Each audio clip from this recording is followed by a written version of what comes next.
호세아서 2장 2절에서 4절. 여호와께서 처음 호세아에게 말씀하실 때 여호와께서 호세아에게 이르시되 너는 가서 음란한 여자를 맞이하여 음란한 자식들을 낳으라.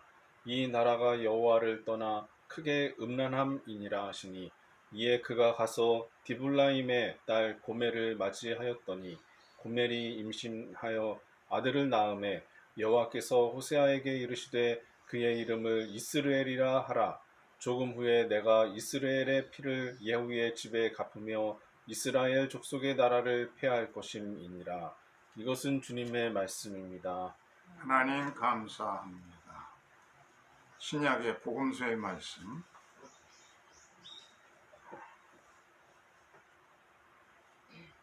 누가복음 11장 1절에서 13절. 예수께서 한 곳에 기도하시고 마치심에 제자 중 하나가 여짜오되 주여, 요한이 자기 제자들에게 기도를 가르친 것과 같이 우리에게도 가르쳐 주옵소서. 예수께서 이르시되 너희는 기도할 때 이렇게 하라. 아버지여, 이름이 거룩히 여김을 받으시오며 나라가 임하시오며 우리에게 날마다 일용할 양식을 주시옵고 우리가 우리에게 죄 지은 모든 사람을 용서하오니 우리 죄도 사하여 주시옵고 우리를 시험에 들게 하지 마옵소서 하라. 이것은 주님의 말씀입니다. 하나님 그리스도를 찬미합니다. 아멘. 오늘의 말씀은 호세아의 놀라운 사랑 이야기, 호세아의 놀라운 사랑 이야기에 대해서 말씀을 드리려 합니다.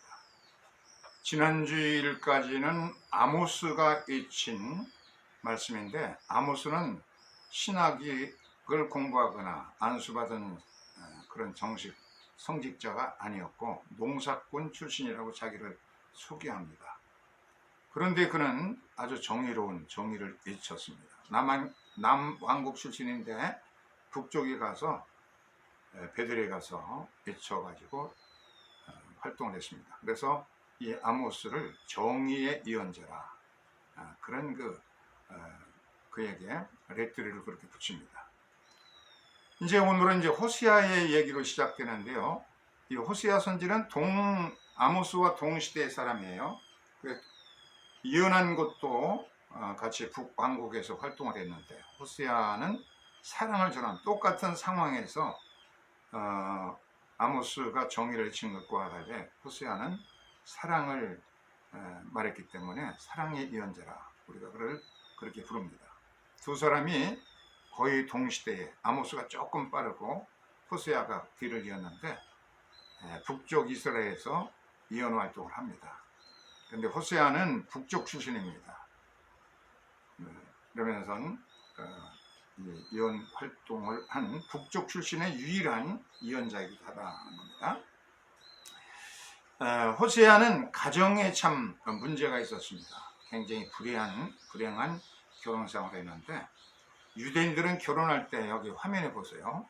이런 장치를 해놓고 실내에서 하든지 혹은 실내 밖에서 하든지 이런 쿠파라고 하는 시설을 해놓습니다. 기둥을 4군데 세우고 거기다가 휘장을 휙 덮어가지고서는 쿠파라는 것을 만들어 놓고 여기서 결혼식을 하도록 되어 있습니다. 하나님의 보호의 장막을 의미하는 이 쿠파 아래에서 이제 결혼식을 합니다. 여기서 호세아와 고멜이 만나가지고 참 행복한 미래를 약속하면서 결혼식을 합니다. 어제도 목사님 두 가정에서 남녀가 만나서 결혼하는 그런 곳에 가서 축하를 해주고 정말로 많은 사람들을 만났습니다. 아주 반갑게 결혼식을 축하러 왔는데, 이렇게 이제 유대인들은 어떻든 실내에서든지 밖에서든지 간에 이런 쿠파 아래서 이제 결혼식을 하게 되어 있습니다. 터키를 여행하면서 터키 사람들이 결혼식 하는 걸 2번을 봤는데, 한 번은 호텔 안에서 하는 걸 봤습니다. 근데 참 아주 의의 깊은 것은 정식 그 예식은 5분 정도 걸립니다. 면석이 호적계가 와서 양 가문 대표에게 약속을 정말로 결혼식을 결혼하는데 동의하느냐. 양 가문에서 이제 그런다 그러면 거기다 서명을 하고 그 증서를 만들어줘 호적 올리면서 결혼식은 한 5분 정도에서 마치고 나머지는 축하를 하는 건데 신랑 신부가 춤을 춰야 되고 신랑 아버지도 나와서 춤을 추고 그러면서 아주 흥겹게 밴드를 불러다가 하는 걸 봤어요. 또 해변가에 호텔 야외에서 하는 것도 봤는데 참 아주 흥겹게 똑같은 수소로 진행됩니다. 우리들이 이제 외국인으로서 동양 사람이 있으니까 나한테 와서 끌어가면서 그냥 같이 춤추자 그러면서 춤을 추게 하고 음식도 제공하고 그런 아주 흥겨운 모습을 볼 수가 있었습니다. 결혼식은 5분 그리고 축하식이 아주 흥겹게 진행되는 것을 봤습니다.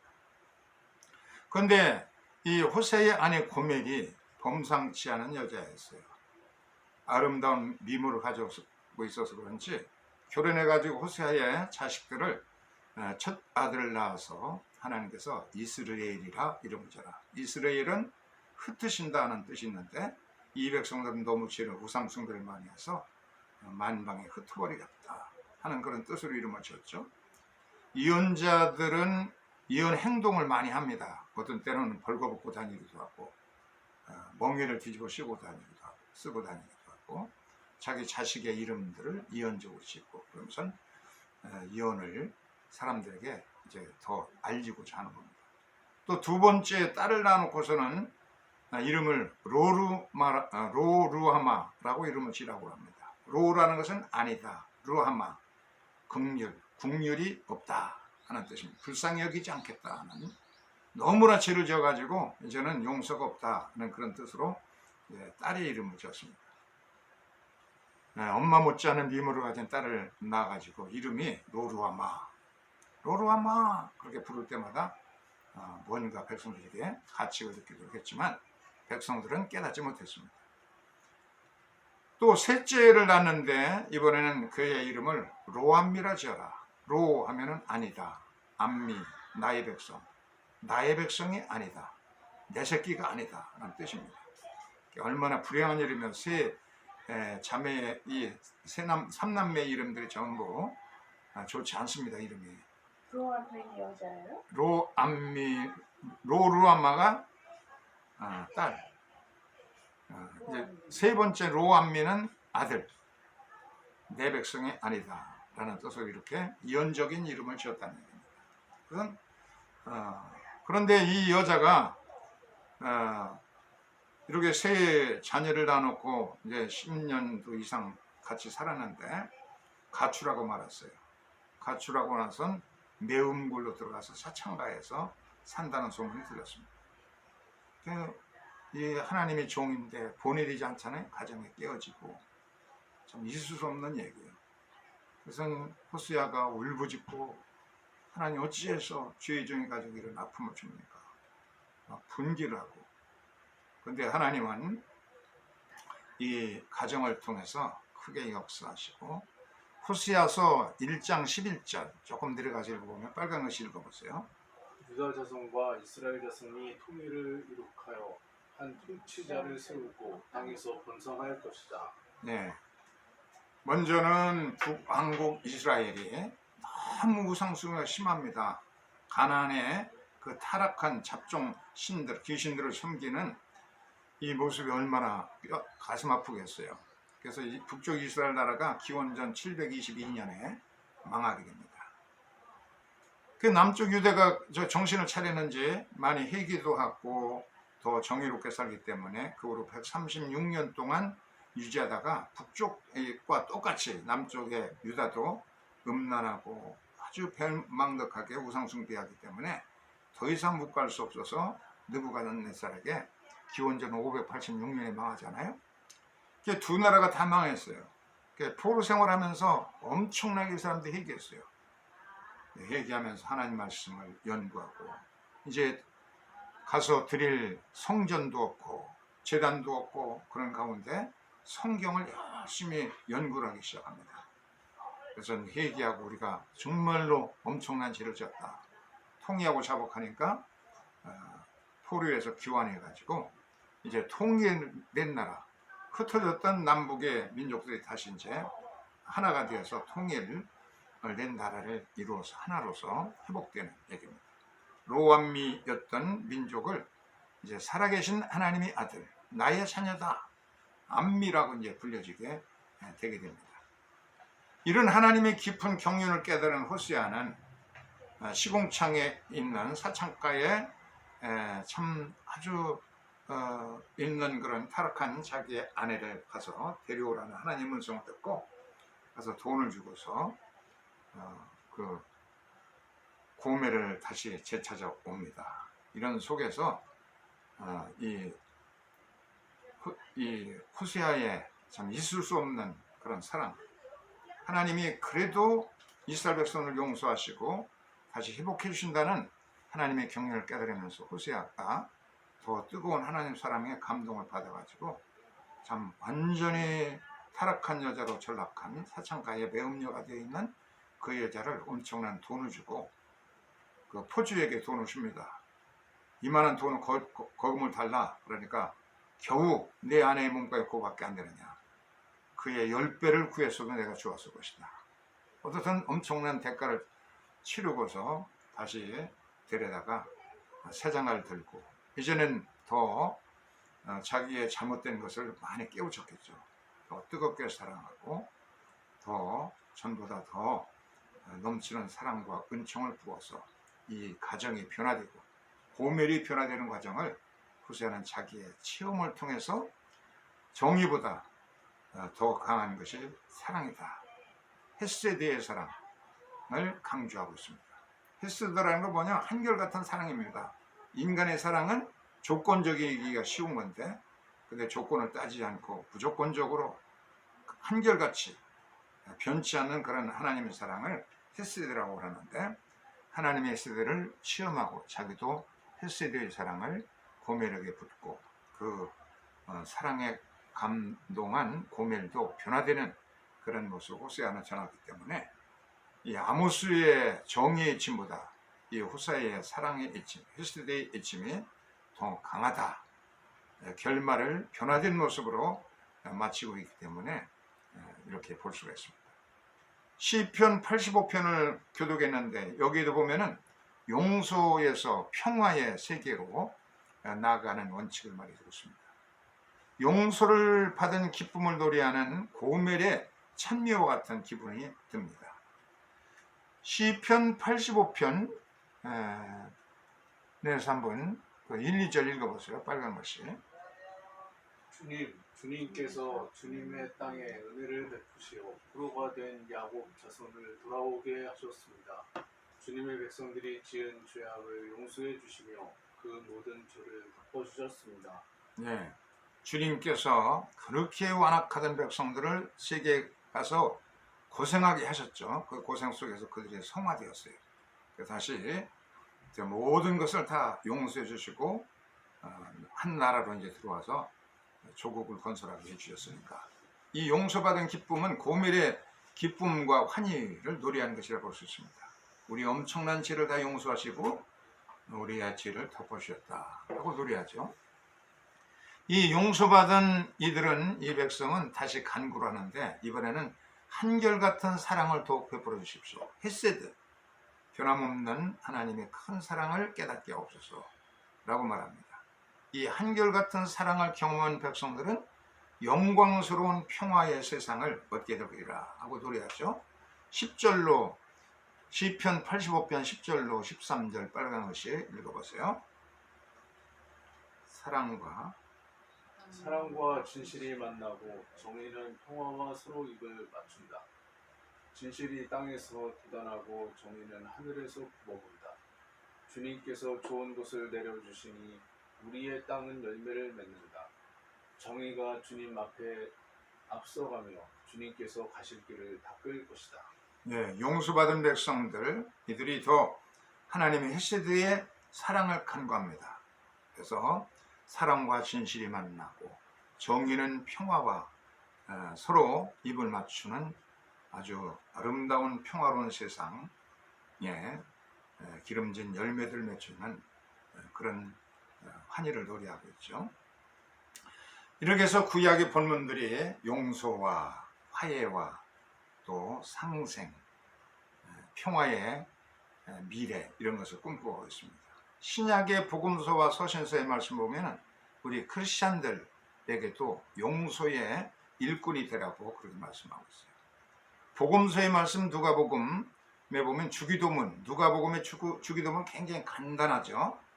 마태복음의 주기도문보다 아주 간단한데 핵심은 뭐냐면 용서입니다. 누가복음 11장 4절 빨간 글씨 한번 읽어보세요. 우리가 우리에게 죄 지은 모든 사람을 용서하오니 우리 죄도 사하여 주옵시고. 마태복음은 더 이것을 여러 번 강조하고 있는데요. 이렇게 우리가 우리에게 죄를 지은 사람을 용서해 주시니 용서하니 우리의 죄도 용서해 주옵소서 이렇게 간구하고 있잖아요. 이게 주기도문의 핵심입니다. 우리가 우리에게 지은 자를 사해 준 것 같이 우리 죄를 사해 주옵소서 하는 그런 건데요. 이렇게 1만 달란트 이상의 죄를 탕감받은 우리들, 이게 크리스천들입니다. 그러면 우리에게 자질구레하게 잘못한 사람들에게 용서해야 되는데 그걸 하지 못하고 입으로만 주기도문을 계속 외우고 있는 거 아니에요? 그러니까 주님께서는 제물을 제단에 드리려고 해도 금괴를 드리다가도 누구하고 불화한 것이 생각나거든 그 제물을 제단 곁에 두고 가서 화해하고 그리고 와서 제물을 드려야 하나님께서 받으신다는 겁니다. 황금을 드리는 것보다 소중한 것은 화해라. 용서와 화해 없이 드리는 것은 이건 우상의 제물을 드리는 것 같다는 겁니다.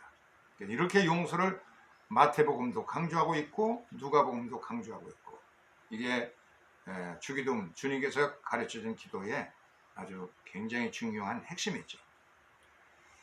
무슨 조건을 따지고 용서해주고 우리에게 잘못한 사람이 내게 와서 굽실거리고 용서를 구해야 용서해주는 것이지 이 세상적인 가치관을 가지고 우리 생각하는데 주님께서는 그러지 말고 너희가 먼저 용서하지 못할 사람들을 먼저 용서해줘라.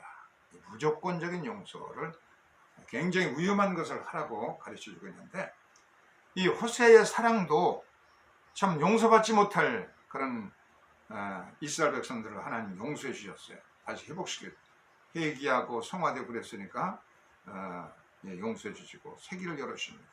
고멜같이 용서받지 못할 여자도 많은 대가를 치르고 다시 구속하고 데리다가 세장가 들고 새로운 가정으로 출발하고 성화할 기회를 다시 한번 주고 또 주고 또 주고 그런 거예요.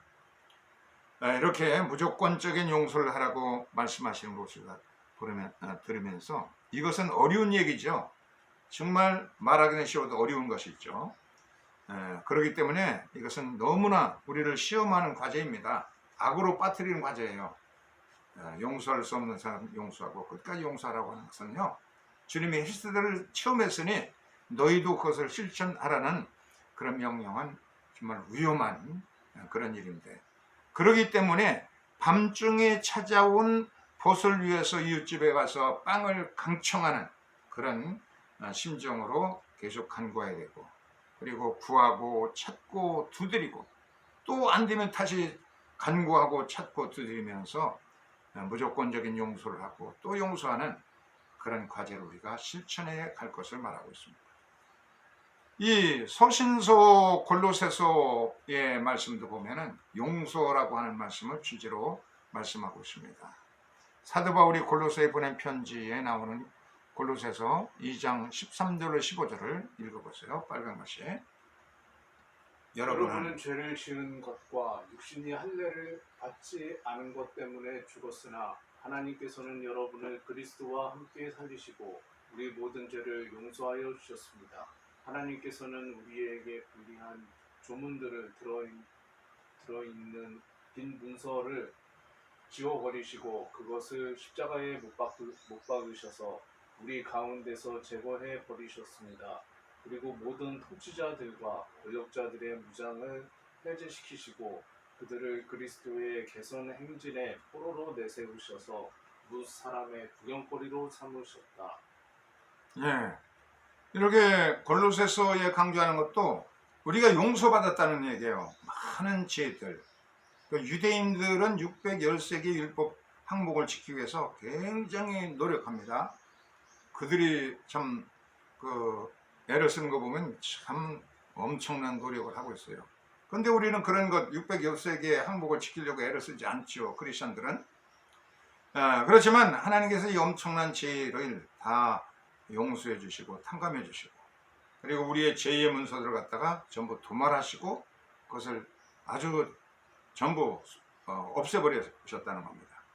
그리고 우리를 정죄하는 모든 악의 세력들을 갖다가 전부 그들을 결박해서 오히려 그리스도의 승리의 행진, 그 행렬 가운데 구경거리가 되도록 그들을 포로로 이렇게 잡아놓으셔서 그런 우리를 괴롭히는 모든 악의 세력들을 갖다가 구경거리로 조롱받도록 해주셨다는 거예요. 이렇게 우리는 용서받은 사람들이고 해방된 자이고 모든 죄책감에서 벗어난 크리스천이 되기 때문에 우리의 과제는 이제 우리에게 자질구레하게 잘못하는 이웃에 먼저 내가 용서를 손을 내밀고 끊임없이 용서해서 고밀보다 더 타락했을지라도 가능성을 보면서 용서해주고 탕감해주고 더 헬스대의 사랑을 갖도록 하는 것, 이것이 크리스천의 삶이기 때문에 이것을 위해서 더 끊임없이 기도하고 강청하고 구하고 찾고 두드리고, 안 되면 다시 또 구하고 찾고 매달려야 할 과제는 이렇게 용서하면서 살 수 있도록 하는 크리스천의 과제, 날마다 하는 주기름을 이루기 위해서 간절히 사모하는 그런 정신을 우리가 가지면서 용서하는 크리스천으로서 용서와 화해의 세상, 평화로운 세상을 만들어가는 대열에 우리가 같이 행진해 나갈 수 있기를 주의 이름으로 축원합니다. 이제 교회와 사회를 위한, 세상을 위한 기도 1번을